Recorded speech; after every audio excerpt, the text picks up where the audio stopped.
আমার ছেলে আইব মার করছে আর আমি মরলেও কোনো দুঃখ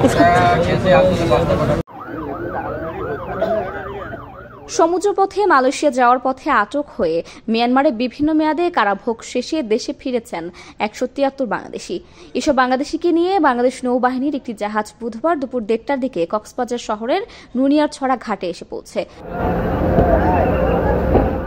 এর আগে গভীর সাগরে মিয়ানমার প্রতিরক্ষা বাহিনীর নেভাল শিপ চীন ডুইন জাহাজে অবস্থান করছিলেন তারা।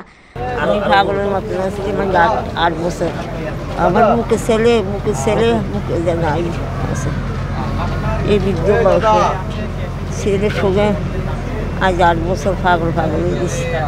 কোনো জায়গায় খোঁজ হাইবে মানে আল্লাহর রহমতে আমার ছেলের খোঁজ হাইছি। আমার ছেলে আইব মার করছে আর আমি মরলেও কোনো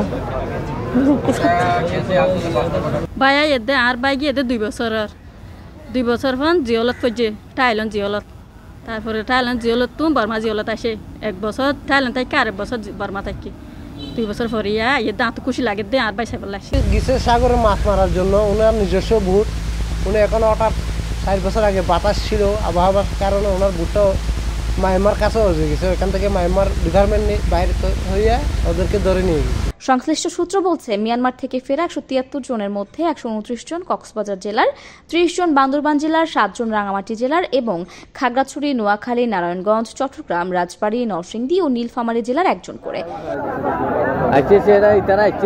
কক্সবাজারের পুলিশ জানিয়েছে ফেরত আসা বাংলাদেশিদের যাচাই বাছাই শেষে নিজ নিজ থানার পুলিশের মাধ্যমে স্বজনদের কাছে হস্তান্তর করা হবে।